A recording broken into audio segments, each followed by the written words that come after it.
President Marcos nadala ko sa Senado, which of course have a very large nuclear industry. Were the influence of foreign secretary into the country? For having me on. Kinuha ko lang yung cellphone. Alright, welcome back dito sa latest episode ng Deep Dive Bloodbath episode. Ang dami natin pag-usapan. Mukhang finally, sige na nga, balikan natin yung Philippine politics. Sir Ronald, there's so much happening in the world. Like all the data, stock market, every time checking, medyo nawala ako sa eksena. Di ko nga alam kung safe pa to fly back with all the crazy situation happening. Wala ka ba? Especially hindi kasi Talaga? Emirates ang gulo gulo ng situation. So I don't know. I hope it will be. Baka nga it can get worse pa nga. But let's see. But Hindi ko sir, napansin na wala ka. Hindi ko napansin na wala ka. I can always feel you here.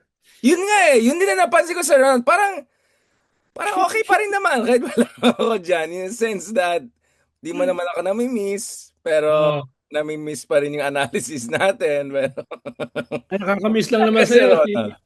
Nakakamiss lang naman sa'yo. Si Malutikia. Yan, si... Uy, wag kang Once- ganun. Competition na natin sila. Ano na sila? SMNI. Oo. TV. Personalities na sila. Pinapakain daw tayo ng alikabok. Pinapakain daw tayo ng alikabok. Oo. Kawawa Wala daw naman tayo- tayo. Nilalangaw lang tayo, Sir Ronald.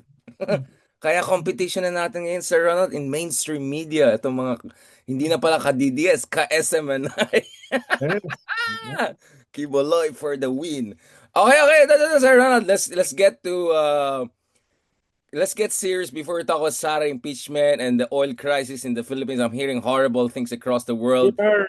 We are always serious. Yeah. No, we're serious. Speaking of very serious, Sir Ronald. So, kahapon it was announced. I don't know why the world missed that. They just look at the missile launches of North Korea, but nanalo ng 99.3% ng votes. Kim Jong-un, Democratic, People's Workers Party of Korea sa parliamentary elections. Ha? Just to be He clear, won? Sir Ronald, ito yung party na may MOU with party ni Digong. Nung panahon ni Digong, di ba I was in North Korea 2018, parating daw, may MOU silang na with the PDP Laban. So, just to be clear, ito kapartido ng sister party ng PDP Laban yan.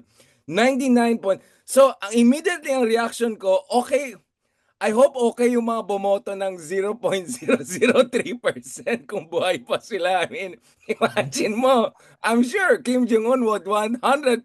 Like, oh my God, 0.003, hindi bumoto kay Kim Jong-un. Sino yung nanalo ng 0.03? Kinakain na yun. Kinakain na sa mga aso yun. Yun yung kwento sa tito niya, di ba? Yung tito niya, pinakain sa aso. I mean, Sir Ronald, are we forgetting North Korea? I mean, this is incredible. Ang ganda pala ng ambisyon ng PDP Laban, no? Na Tatlo! Sir Ronald, tatlo yung kapartido ng sister party.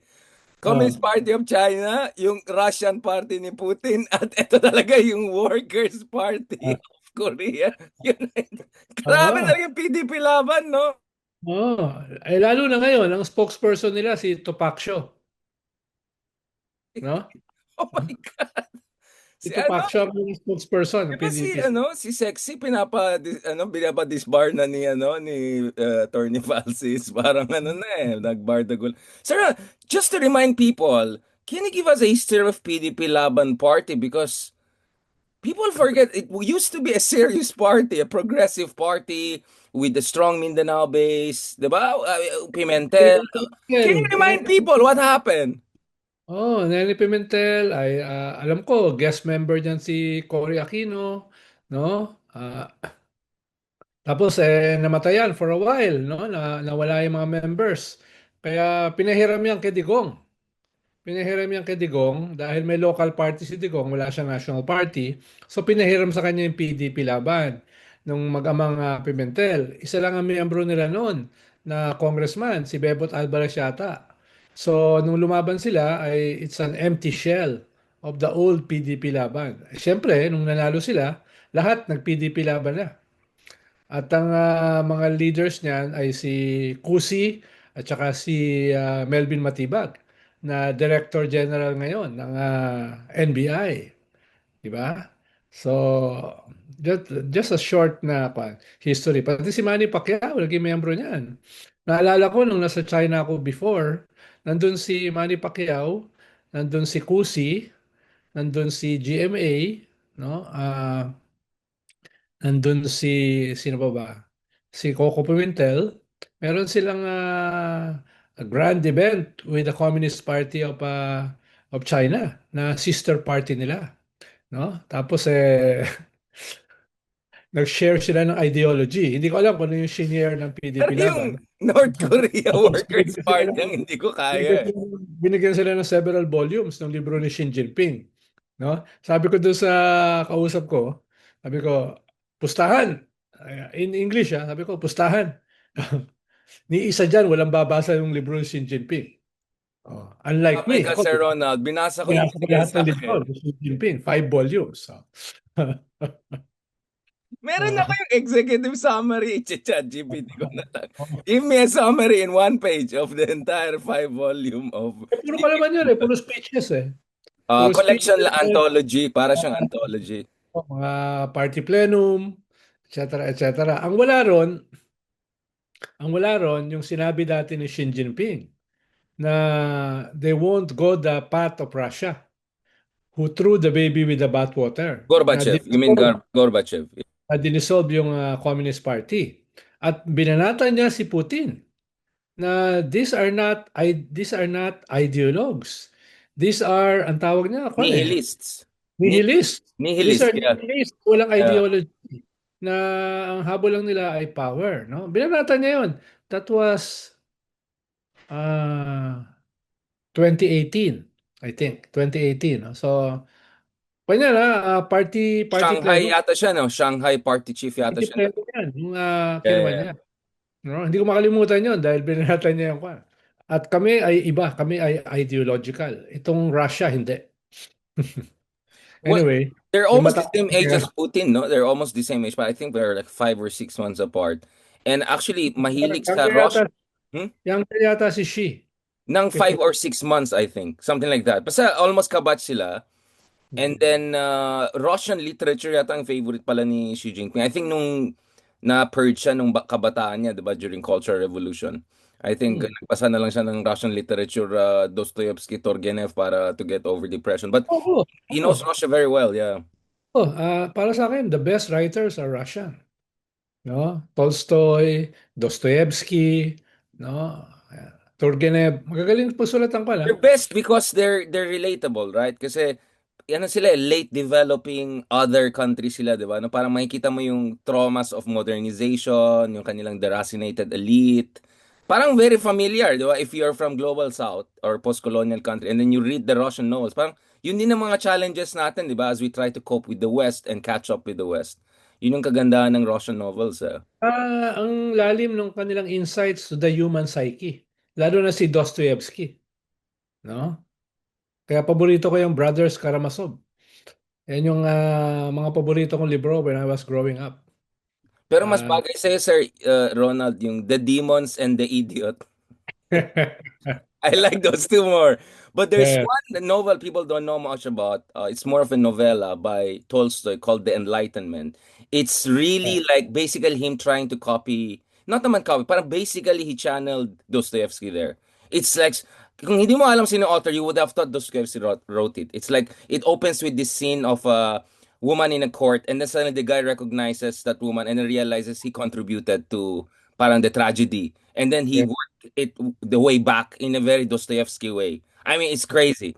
So, and apparently Dostoevsky, Tolstoy would sleep at night with Brothers Karamazov on one side before he slept. But anyway, sir, before we get sa bagay, it makes sense to talk about Sara Duterte and Philippine politics, starting with Brothers Karamazov. This is so bad, so bad. Saka War and Peace, no? When I was in elementary, yan ang binabasa ko, War and Peace. Nainlove ako kay Natasha Rostov. No? Nainlove Lahat ako naman, niya. Sir Ronald, na-in-love ka kagad. Basta Ukit ko pa yung pangalan niya dun sa bubong namin at saka dun sa puno. Dahil in love na in love ako sa karakter niya. No, no? the idiot, the main character also there, the woman, parang mga femme fatale, very similar din. So there's some similarities there, I suggest, Sir Ronald. So marami kang mga ma-in-lovean, Sir Ronald. Oh, Natasha pala is mga Pilipina. Natalie in Russian. Because Yes. I was asking my friends in Russians, like, what is Natalie? They say it's Natalie. Hmm. Yeah. Tapos maganda yung kanila eh. Dahil yung combination ng modernity at saka pre-modernity. Yun No? nga yung sinasabi ko, kaya relatable sa atin, di ba? Na ganun din tayo. Tapos di ba yung mga elite nila speak French. They don't speak Russian, parang language of serfs. Ganun din sa atin, di ba? Yung elite natin speak Spanish before and then now, I don't know, Konyo. Katulad nung iba, hindi sa atin. But Sir Ronald, speaking of war and peace, how bad is the situation there in terms of oil crisis? The property market is collapsing in places like Dubai. May capital controls na hindi ka makaalis ng pera.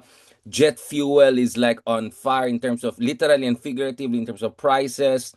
Iran probably is trying to turn Strait of Hormuz into Suez Canal. They'll put customs there. Only Chinese renminbi denominated trades get passed by. I mean, and in Bangkok, I'm hearing people cannot even find diesel anymore. Like, it's not just mahal siya, hindi na makahanap ng tao. I mean, it's 3 weeks into this war.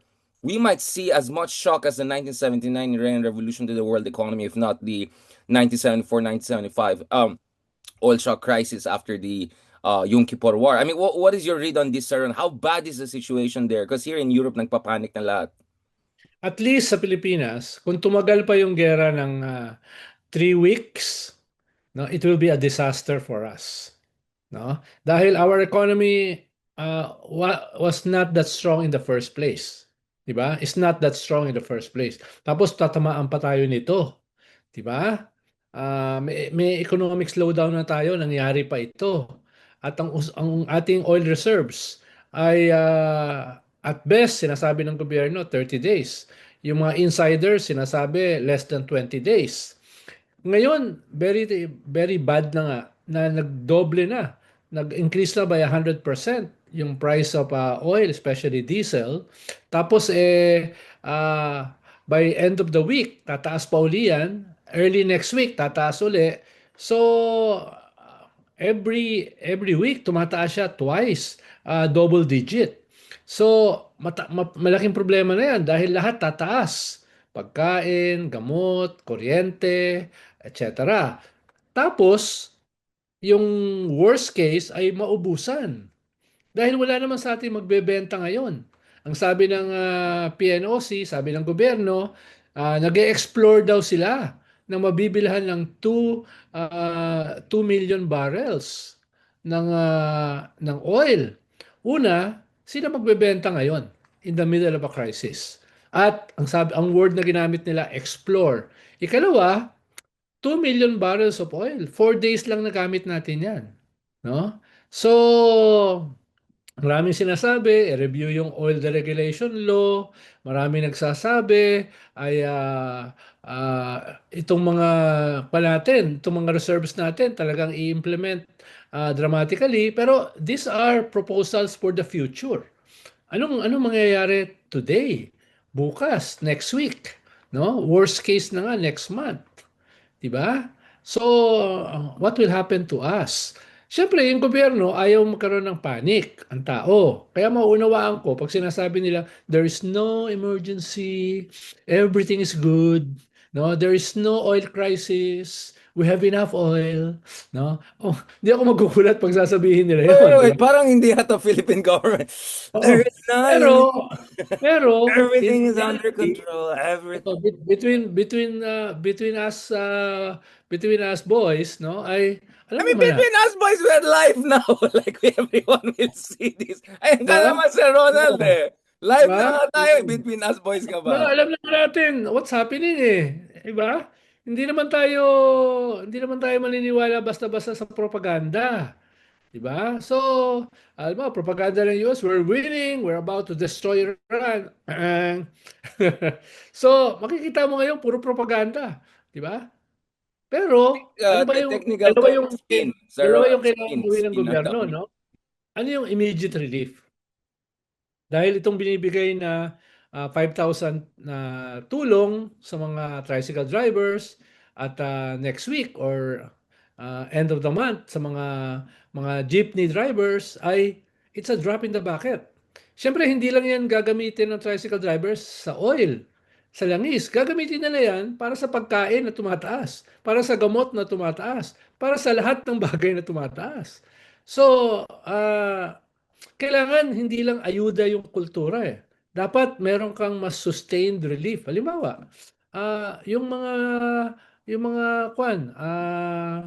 mga 6 million minimum wage earners. Anong gagawin mo diyan?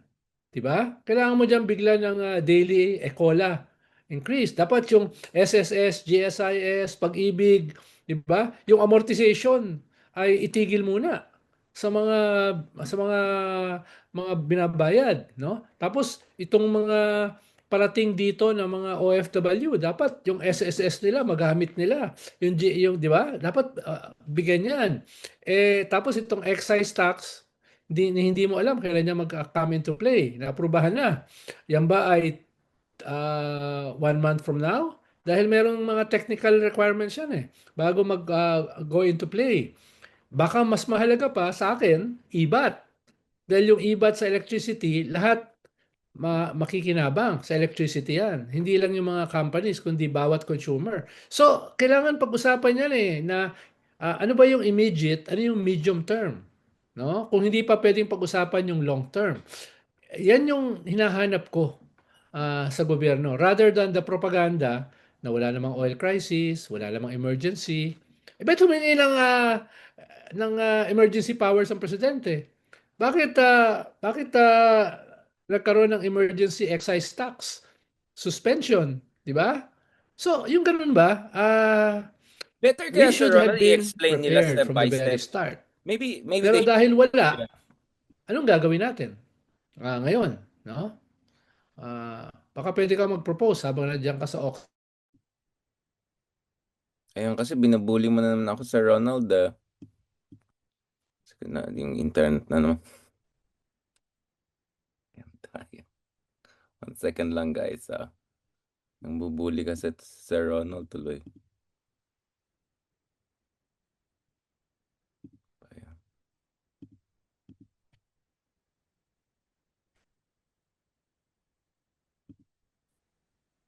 Andiyan ka pa ba, Sir Ronald? Or ako yung nawawala? 1 second.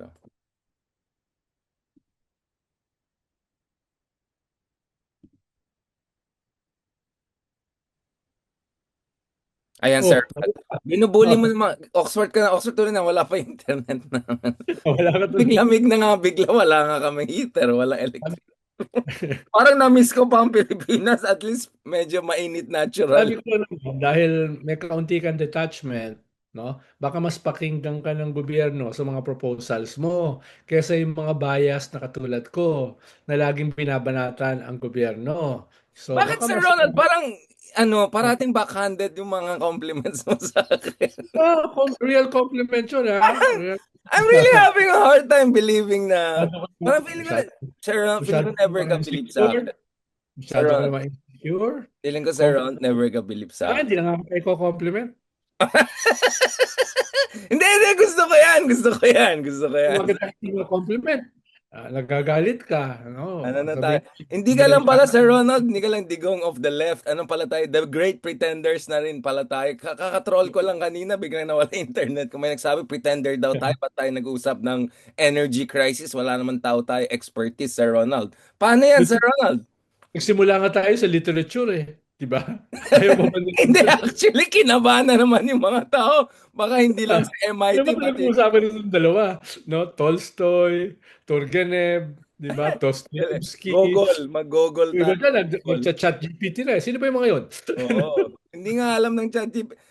Hindi, tinatanong niya sa ChatGPT, sino to si Ronald Llamas at Richard A. Darian? Bakit pati aerodynamics pinapasukan nila? No, Yung isang paborito kong lines, lalo na sa panahon ng ganitong crisis, yung sa Brothers Karamazov. No? Ano yung line? God.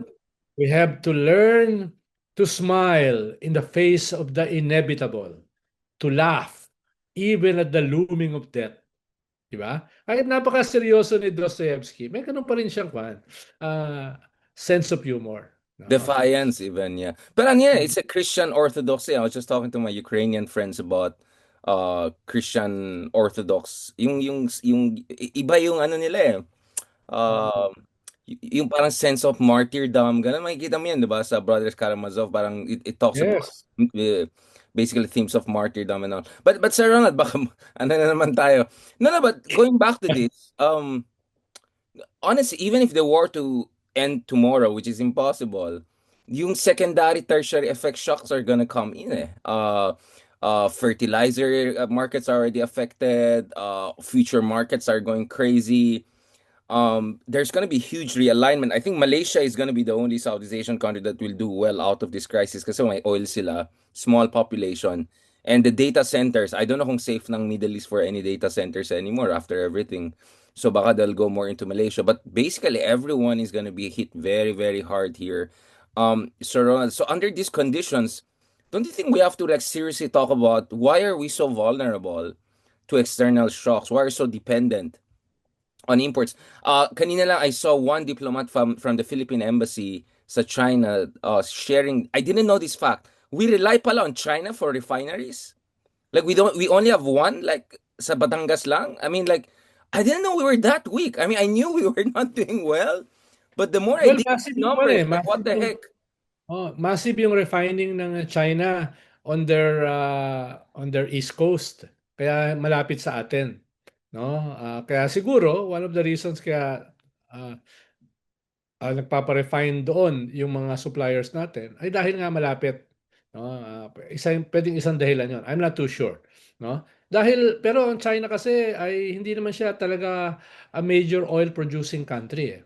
Ang malakas sa kanila ngayon ay solar power ng mga renewables. Pero in terms of oil, hindi naman talaga sila. Kaya alam ko 80% ng oil galing sa Strait of Hormuz pumupunta ng China primarily or India, no? Pero primarily China. Kaya yung sinasabi ng mga kaibigan mong DDS, yan kasi tayo, inaway natin ng China. Kung hindi natin inaway, dapat binibigyan tayo ng oil ng China. Eh, kahit kakampi natin ng China, hindi tayo bibigyan ng oil nun. I mean China is Kaya nga sila actually pumupunta sa West Philippine Sea para dahil sa oil yeah, they natin. want to have. I mean, China actually has a huge oil production, but for domestic use lang yan. But you're correct to say na yung renewable energy nila is so strong. They're coal strong. They have nuclear. So very diversified yung kanilang economy. Kaya mas actually, ang mas apektado dito tayo, Japan, Korea, di ba? Yung Yes. mga US allies actually. So Ronald, actually I was thinking about it yesterday dahil Even China na double whammy with Venezuela at saka dito sa oh, Iran. Tinamaan sila diyan. but still, they're getting. I think Iran's oil export is still 80% of pre-war, 1.2 million. I think yung export nila from 1.8 or something. So I don't know if you're and China gets 80% of that on discount, diba? And now everything should be renminbi denominated. So in a way, China is juicing this. Russia is obviously juicing this. There are more reports confirming that Russia was helping with the coordinates and all. Kaya napaka-precise yung hit ng lahat ng missiles. And obviously, Russia makes $150 million more every day because of the oil price hike now. So the numbers are crazy. But having said, yeah. Imagine Trump asking help from Russia and China. Siyempre, sabi ni Putin, I will help you, wink, wink. Di ba? Sabi ni Trump, Putin, of course I'll help you. We will de-escalate and wink, wink. Imagine they're asking help from Russia and China after everything, di ba? Hindi naman daw kailangan ng US ng oil. So, I think hindi yata naintindihan ng kaibigan natin. More than $4 per gallon ng oil sa US. More than $5, yeah. More than 5. Less than $2 per gallon. $5+ na. It's crazy. Yes, mataas pa. So, It's $5 kahit na. nila kailangan ng oil, hindi pa nila nilalabas yung kanilang reserves. Dahil dati kasi nung nangyari yung Ukraine, naglabas sila ng 180 million barrels, no? Para ma-offset yung price. Pero ngayon, parang hindi pa. Kasi nga, di ba, they allowed Iran to let the oil pass through the Strait of Hormuz. Nakita mo yan? Like, parang, oh no, we're allowing them to pass it to stabilize the market. Parang gawain mo yan sa Ronald, yung parang, dyan ka lang, pero agree ako na dyan ka lang. Parang gano'n. Dyan ka lang ha, pero agree ako na dyan ka. So ako pa rin yung panalo. Para may pagkaganon ka, Sir Ronald. Sabi ni Hexet, no? Oo. The Strait is Hormuz is open, no? Except that Iran is shooting at the boats passing But there. it's open. Otherwise, it's It's open. It's open, just, no? But it's it's just open. ano lang, It's oh. just the shooting of Social Iran. construct, social I think people don't realize how close is the Strait of Hormuz. It's like 80 kilometers wide.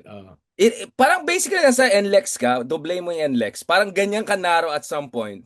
How are you gonna control that from like drone attacks and missiles and artillery and whatnot, right? So I think people don't realize the geography of this. And also with modern warfare like drone warfare. Basically, I think I mean, tutulong ang US sa UK tsaka sa France to help escort the tankers. Sabi ng UK tsaka ng France, no way, no way. yeah, I mean, it's gonna be a mid grinder. I mean, it's I don't know what the heck they're trying to do now, but Naalala ko 87 nung sinara yung Strait of Hormuz. Tapos yung US tanker inescortan wars, tanker yung wars. tankers, di ba? Yeah, Inescortan yung pero isang wala kasing drones noon, Sir Ronald, eh. 8,000 tonner, Yeah. no?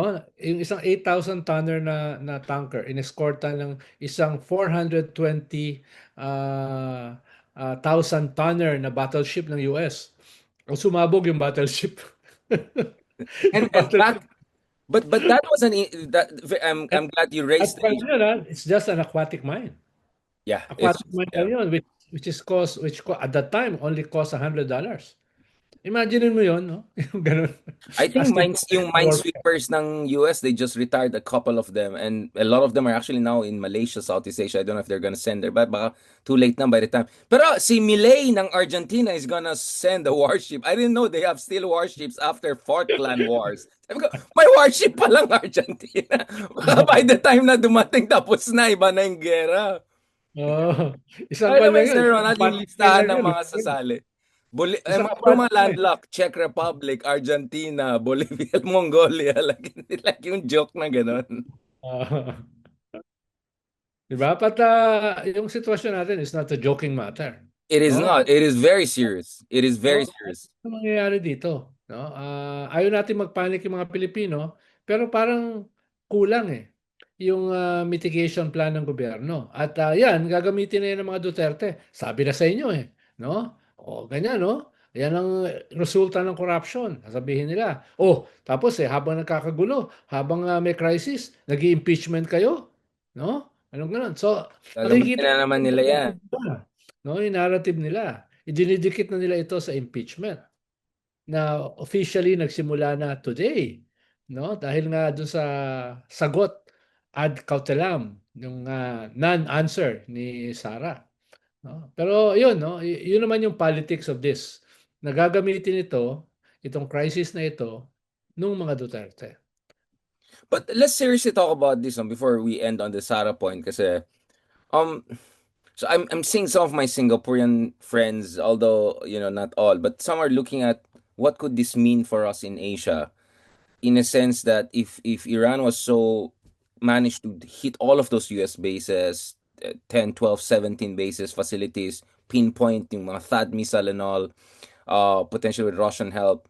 I mean, what that could mean for us if China moves on Taiwan. Of course, operationally, they should be prepared by next year. That was the deadline that Xi Jinping gave. Purge or no purge, they have to be operationally prepared next year. I think the timeline now is even more favorable if paubos na yung mga interceptors ng US. You're not gonna replenish that next year. It's gonna take some time. People don't understand that. You cannot just like, hindi ito, ano lang, di ba? So, people were saying, if China makes a move on Taiwan, baka katulad ng ginawa ng Iran na tinira niya lahat ng mga bases in the region, baka gagawin din ng China yan. So, I didn't know how deep pala yung contribution ng Singapore to the 7th Fleet. Is all the logistics, backup, maintenance pala ginagawa sa Changi, no? Yung mga US naval deployments sa Yokohama, sa Japan. And then obviously, we're just next to Taiwan. So, I mean, Sarah, like seriously, like we have to look at both energy security and geopolitical security kasi I think even if we declare we're a province of China tomorrow, China will still see us as a target. Like, so we have to be prepared for a contingency. I'm not saying it's gonna happen next year because it's just operational preparedness. It's a political decision ultimately. And last time I checked, Xi Jinping doesn't decide as impulsively as Trump, but who knows? But the implications are very stark for us in terms of energy security, vulnerability. Pero ba't yung itong sitwasyon na kung saan binabasa ng China yan. I've been warning about this for months, and now we have more and more evidence that China is very carefully studying, parang laboratory test na itong nangyaring ginawa ng Iran sa lahat ng US bases in the region. So that has stark implications for us too. Well, yesterday, tinaboy ng Chinese Coast Guard yung isang fishing vessel ng Japan, Asamaru vessel, diyan sa Diaoyu Island. No? Yan yata yung isang You first mean major Senkaku? You mean Senkaku? escalation, no? Galit na galit ang Japan, no? Tapos tayo ay tinaboy din yung ating mga mangingisda yesterday sa Baho de Masinloc. At first time na winarningan ng Chinese Coast Guard yung air asset ng Philippine Coast Guard, no? So hopefully hindi ito escalation or indicative ng sinasabi mo na possible na escalation around Taiwan. Because ang tingin ko for now ay papabayaan ng US na lumubog sa sariling kumunoy yung US. Yung US, Papabayaan ng don't China interrupt your enemy while they're, they're making a mistake. So kung gagawin nila, gagawa sila ng move sa Taiwan, baka magbago yung complexion. At from being a kontrabida, baka maging bida pa ang US. No? Ikalawa ay magkakaroon ng eleksyon sa Taiwan eh. So, huwag mong kalimutan yung 3 previous elections sa Taiwan. Muntik nang manalo yung mga pro-China, Kuomintang, etc. So, baka yun ang gawin nila na dahil very very risky ang isang invasion at this point, no? Lalo na dahil ginugulo ng US ang mundo, tapos sasabayan mo yung gulo, pabayaan mo na muna ang US na lumubog sa sariling kumunoy. Yan ang tingin ko magiging No, calculation ng I China. completely agree with you. But my point is like the balance of forces, diba? It will take many years for US to replenish all of those stuff. And actually, China pa yung may control dun sa mga mga rare earth minerals na kailangan mo pala for all the interceptors and all of that. So people are just not understanding the second director. But that means we have time. We have time to prepare, diba? I don't think there will be a major war in Our Taiwan. economy have no time. Our economy has no time, but we have to learn our lesson. I don't want when the next crisis happens and na naman tayo, we're completely, basically nakedly exposed. Like Sir Ronald, we need a serious energy security policy. We need serious refining capabilities, Yes. strategic reserves. I mean, something has to be Yes. done about Yes. this. Pero nasa page 3 ka na eh. Nasa page 1 pa lang ako eh. Yun yung immediate nating disaster na Yeah, nakaambag can happen in a few days. At yeah, I most, know it's bad. Yeah, yan yung kwan. Yung pinag-uusapan natin is important, but these are medium-term issues. Di ba? Yan yung kailangan natin gawin before 2028. Di ba? So, yun yung dilemma ko eh. No, kaya humihingi kami ng summit, Labor Capital Church, no, para sa gobyerno. Sana this week, if not early next week, para mapag-usapan yung concerns ng stakeholders. Dahil parang ang tingin lang ng gobyerno, may problema yung mga transport workers, tricycles, itong jeepneys, etc. Batuhan natin ng 5,000 each. Baka wala na yung problema. No? So, ganun yung attitude nila, ayuda approach. Okay yun. Pero, is that sustainable? Ano ba yung ibang plano next week? Ano yung plano para sa minimum wage earners? Anong plano yung daily ECOLA nitong mga minimum wage earners? Anong plano do sa assets ng gobyerno? 'Di ba? Anong gagawin diyan? Yung anong gagawin mo dun sa 20% ng hard infrastructure do sa gaan ng gobyerno? Pwede bang i-channel dito? Pwede bang gumawa ng batas diyan immediately? Katulad ng ginawa sa excise tax? It took several days. Pwede ba yan? So, yung ganun ba, magkaroon ka ng isang template, ng isang framework para sa crisis na ito. Diba? Beyond the ayuda. Which is also important. Yun yung hinahanap ko. Kaya nagsasuggest kami ng isang summit of major stakeholders. If not this week, baka kulang na sa oras. Alam ko, pinag-usapan yan yesterday sa Malacanang, yung offer na yan. Pero wala pang sagot. No?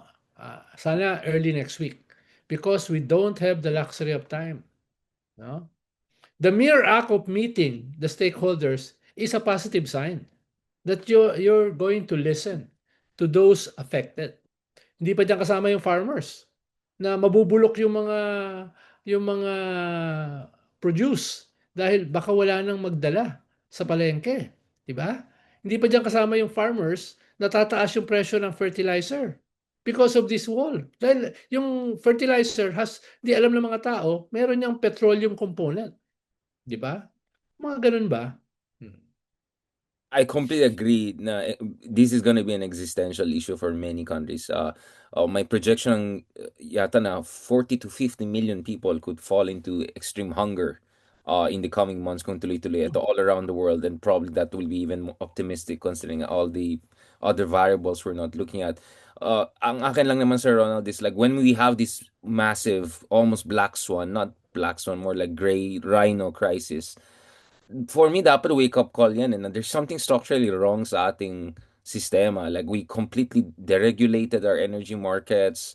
Napakahina yung industrial base natin, refinery capacities natin. And as we head to election, which is the last part of discussion today, I want our next presidential candidates, whether it's Sara Duterte, whether it's Lenny, whether it's Bang, whether it's Risa, whoever, I want them to discuss this. Ano bang plano nila for our country? Hindi lang yung mga purong pakyut lang or I mean, corruption is obviously an issue, but even if you have zero corruption, kung wala kang matinong polisiya for energy security, for refining capacity, wala pa rin eh. I mean, we need our presidents, our top leaders to give us a vision of the Philippines which will be much more resilient in the years to come. Should there'll be more of this crisis? Kasi grabe, the world is falling apart as we speak. I don't think the world will be more stable after this. I think it's gonna be a very wild multipolar order. Gangster geopolitics, as I put it just before Putin attacked Yes. Pero Ukraine. tama ka Richard, na the crisis also provides an opportunity para tignan what is lacking. Ano yung kulang? Ano yung dapat i-develop, no?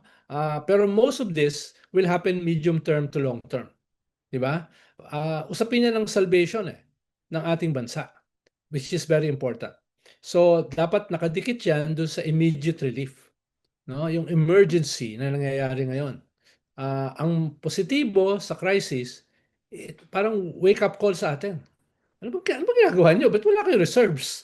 Ba't wala kayong refining? Yun nga, we're Diba? so vulnerable. Like, what the heck? Yung renewables, di ba? Ano nangyari diyan sa solar, no? Nasa Solar Ilocos pa rin. Viste. Nasa Ano Lawag. nangyari sa Solar Viste? Ano nangyari diyan sa wind, etc. No? Napaka-strategic ng ating bansa, which is para dito sa mga renewables, di ba? Ba't hindi dine-develop, di ba? Nga, kaya nga Sir Ron, I talk about industrial policy of this thing. Hindi siya catch-all. It's to really push the discussion beyond the usual. Alam mo naman, hindi naman hackneyed but like we have to go beyond just surface level analysis. Kaya of course you're correct. We have to have a summit now. We have to do something about it. Ako naman, how many more wake-up calls we need? Kasi sa West Philippines, in fairness naman, at least na-realize natin, we cannot just rely on the US. We have to build our own defense strategy, our own defense industry. So maybe we'll move on that front. We just had an interview with Admiral Ong on that issue. I'm just saying this one is also exposing how weak we are structurally to cope with this international crisis. And we're going to be a G20 economy in the coming years. We're 120 million people. We're more than Ukraine and Iran combined almost. Or at least we're a big country by population and all. We're gonna be a big economy. So parang for me unacceptable yung ganitong level ng parang completely helpless, hapless tayo. But having said that, if you're Sara Duterte right now, what is your short run prospect? Kasi nakita ko, Sir Ronald, yung isang pumalpak na campaign manager ni BBM nung 2025 ay biglang naging pro-good governance. Ngayon naman, ang line niya yata na parang inaapi si Sara Duterte. What's going on, Sir Ronald? Can you give me an update? Kasi I'm so out of touch na sa Philippine politics. Ayoko i-deconstruct itong idiot na to no? Ayoko siyang dahil baka sabihin sineseryoso ko siya. Yung mga idiots na yan, no, na mga small players, huwag mo na pansinin, no? Focus on the big players, the decision makers, no? Halimbawa, itong sa oil, yung big players, lahat ng problema dito sa crisis, ipapasa nila, pass on sa consumers. Sila yung mga billionaires No, if I were the president, I will ask them to share part of the burden. Tapos tatakutin ko sila or else. I will make it very difficult for you. Babayad ba kayo ng tamang taxes? Are you obeying certain regulations like itong 60-day reserves, etc., etc. So, napaka-powerful ng presidente kahit free market yung ating system, kahit deregulated yung regime sa oil. Ang dami mong pwedeng gawin to pressure these big players who are earning billions of dollars, no? Tapos ngayon sa crisis ay wala man lang silang iso-shoulder kahit konti. Lahat ibabagsak sa consumers, no? 'Di ba? FY, no? I can make things hard for you, no? Ang ganun ba? No? Balita ko, almost trillionaire na si Enrique Razon, no? Grabe. Laki Trillionaire ng na pala abot, siya in peso. 16.5 Grabe. billion, di ba? Dollars. Tapos yung susunod, si Ramon Ang, magkano ba? 3 billion dollars. Grabe. Yung abot, di ba? Mm. Grabe. Ang layo niya na. Binibili niya lahat ng mga malalaking port, electricity across Latin America. Magkakaroon ba ng Manila Empire? Kasi Mukhang parang bibili din siya ng oil galing sa Latin America. exactly. Mukhang We're buying everything in Latin America thanks to Razon. yes. Grabe. Meron siyang port sa China, meron siya sa US, Spain, sa Spain din, ang meron siya dami sa nating Argentina, investments. meron Yeah. siya sa Australia, di ba? Muntik na sa Iran. Muntik na sa Baka sa Iran. Hormuz, he will buy one in Hormuz. Hindi nanalo si Trump, hawak na yung biggest port Saan? sa Chabahar or Bandar Abbas? Bandarabas. Bandar Abbas. Wait, that's right at the Strait of Hormuz. Yes, Oh, hawak na yun. wow. The biggest. The biggest. Kung hindi nanalo si Trump.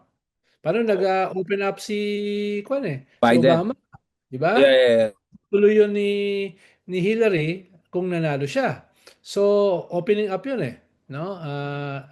Sa Iran. I didn't know yung Bandar Abbas. Like, that would have been a game changer. I mean, like, Ang nag-iisang port sa Iraq, nagpapatakbo si Ricky Razon, Basra.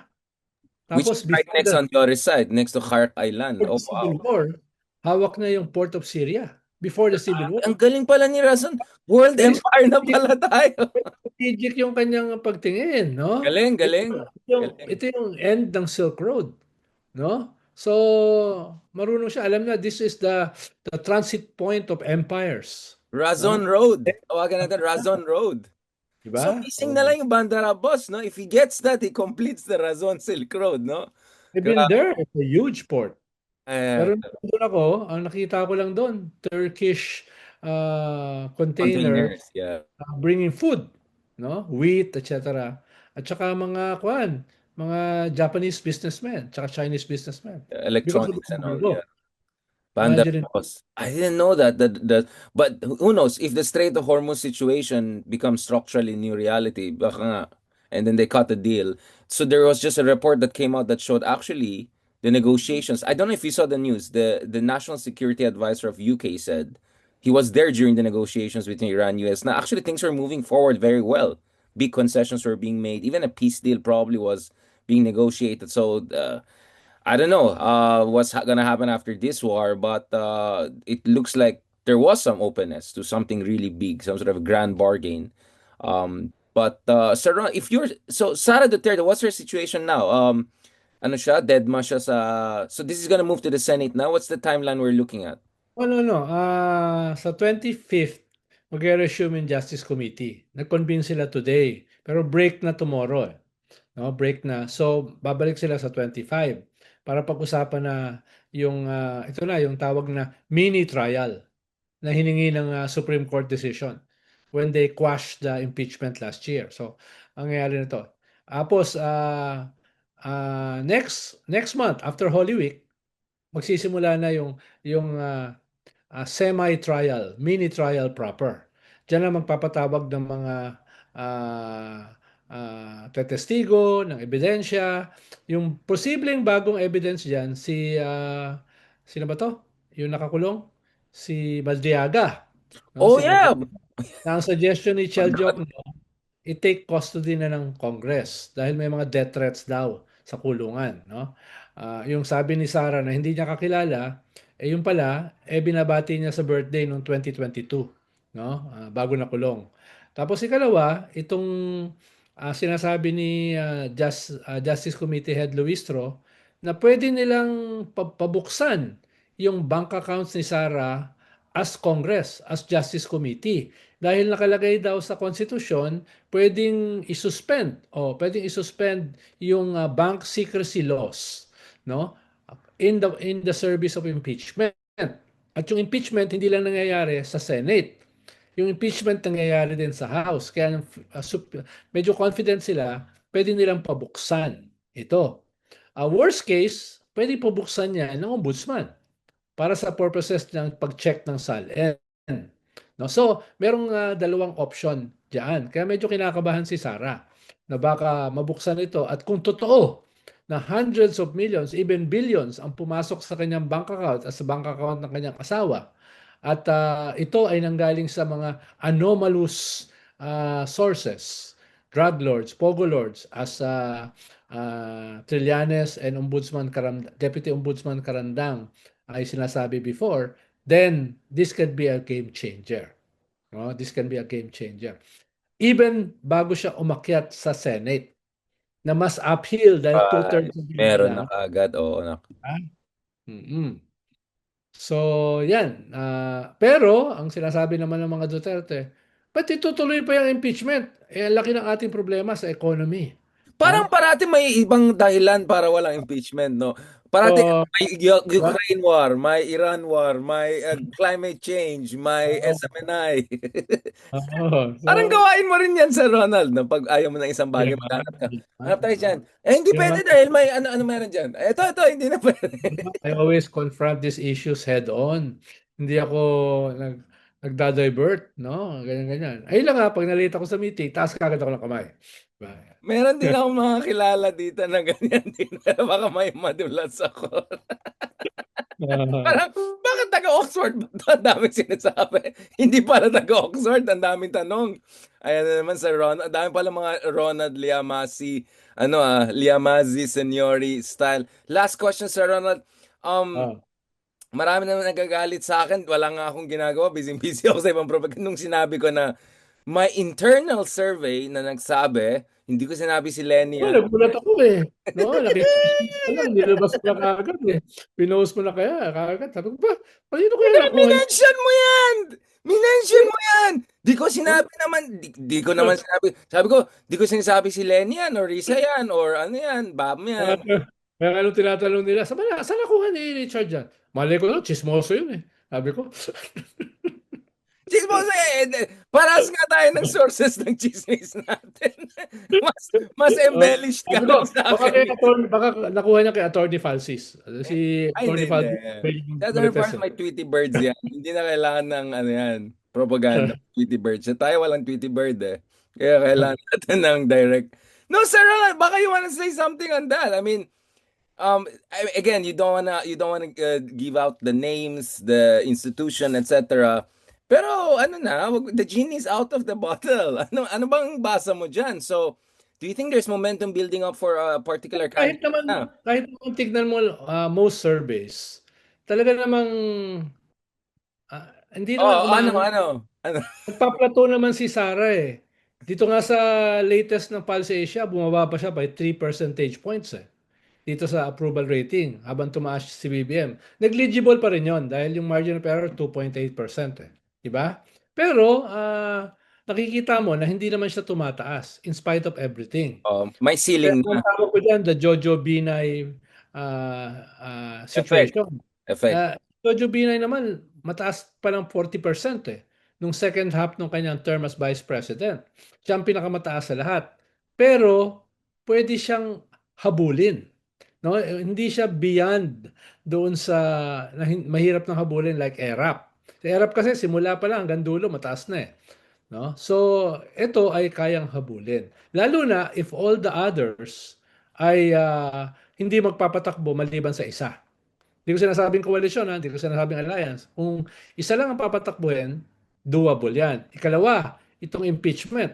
Kung ano man yung ebidensya na lalabas, it will take its toll. On Sara. Ito lang ang sa ICC, pwede rin siya tamaan. Dahil siyempre, Sarah is the creation of his father. Kung yung father niya tatamaan ng ebidensya sa crimes against humanity, tatamaan din siya.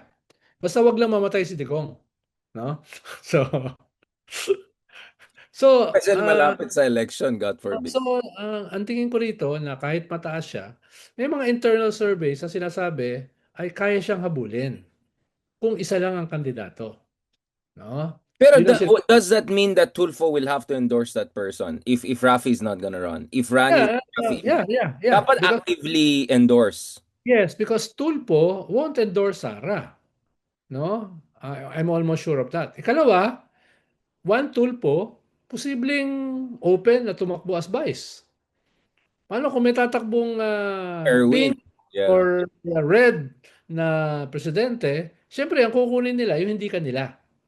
No? Kukuha sila dun sa merong mileage, may traction, pero hindi kanila. That could be a tulpo.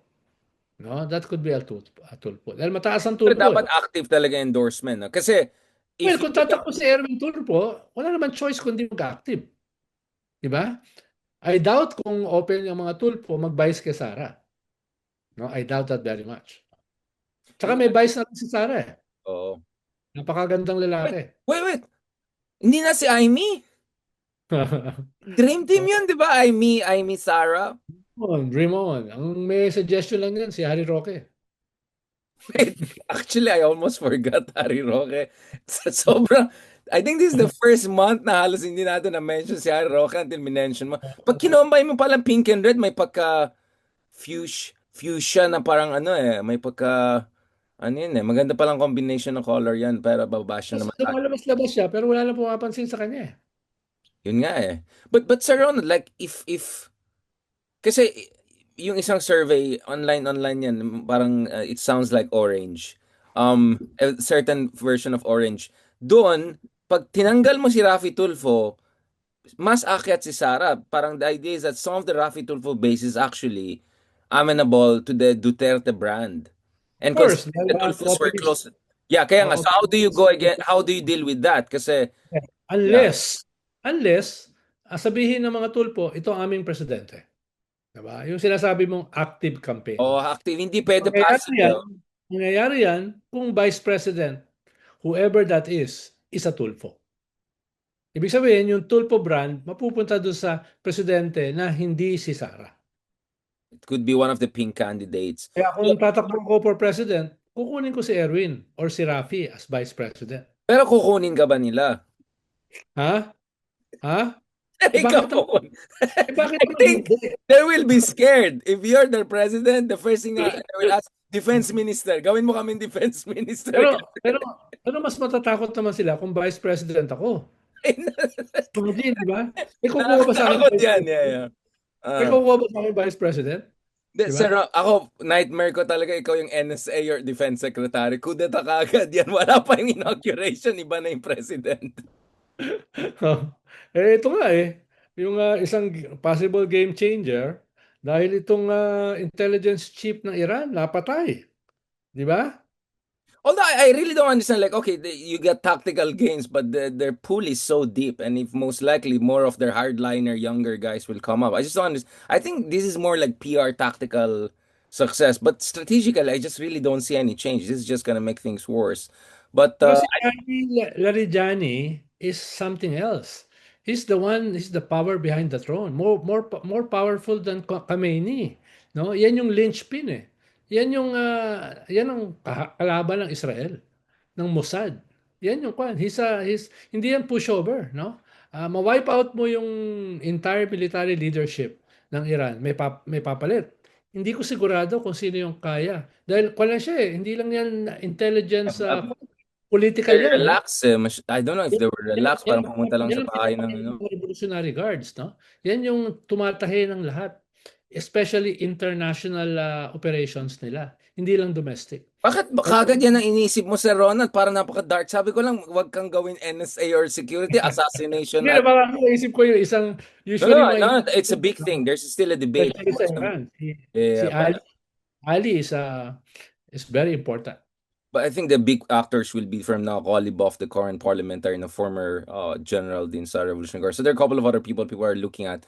Let's see. It's a very fluid situation, Sir Ronald. But let's be honest, before we end on this, are you surprised that we're 3 weeks into this conflict and it looks like a dangerous stalemate? I mean, did you expect this to turn this crazy? Because ako, ang basa ko is, from Ukraine war to this war, what we're realizing is wala na yung mystic ng superpowers. The idea that you have one superpower can topple another country in 1 day, 2 day. Parang wala Yes, na yung mystic na yan eh. Modern warfare has completely changed everything. yes. Pabago-bago ang objectives ng US eh. Nung una ay to force Iran para wasakin yung kanilang nuclear program and bring them to the Capitulate. negotiating table.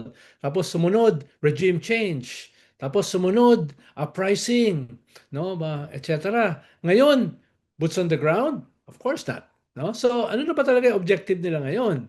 Nagbabago na. Mukhang nakikita kong objective nila ngayon, a graceful exit. Well, No? I mean, one thing changed. I think suddenly Trump is saying they're very high IQ people. This is a No, high it's a chess level game. It's chess a game. chess game. Oh. Very smart people. Tremendous power.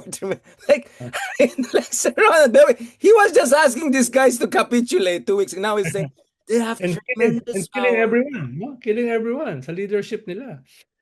They have That's tremendous power. clearly an assassination, di ba? Hindi dahil meron akong hindi ko sinusuportahan yung itong Iranian regime, no? Eh kawawa rin yung mga tao nila, 'di ba? Thousands have been killed, no? Pero What's the upfront? And then who are you going to negotiate with? If puro yeah, ayusin frontliners will mo. take over, yeah. Ayusin mo, Yeah, ang no? gulo nga, ang gulo eh. Sobrang gulo nito. I'm really worried kasi kanina lang I think if it's Israel who hit the South Pars gas field of Iran. So Iran is gonna hit again other facility. I mean, it's really getting out of control at Dubai. It's wow, it's crazy, Saron. I didn't expect it to deteriorate this fast. And the Yes. Emiratis are saying they might join the war. Yung sa akin yung kalmo, yung yung flight mo para tawagan ko sila na Oo nga eh, drone protection. The oh, Ukrainians will put oh, drone interceptors around me. touch this or I'll be angry. Ah, Sabi nga ni Bruce, very sabi nga high ni, level people. sabi nga ni Bruce Banner, you wouldn't like it when I'm angry. Yun, yan ang gusto ko sa Sir Ah, Ronald. Yung mga, ano ulit, yung favorite Control. character mo, si Natasha doon sa War and Peace. Kinabahan na naman ako. Ito na naman si Sir, ano na naman. Ma-toxic Okay na. Okay na. On that compelling note, character na sabihin. Na lalaki, na ano. Tapos kaya ka na naman. Teenager pa lang ako, binabasa ko yung si Natasha sa War and Peace. hindi Kinabahan. teenager. Elementary. Elementary. Nako, delikado ka talaga, Sir Ronald. I'm a voracious, Bata ka pa. voracious reader then. Ngayon, hindi na ako nagbabasa. Ayan. Hindi ka nagbabasa, Sir Ronald, kasi ngayon samurai ka na. Thank you, Sensei.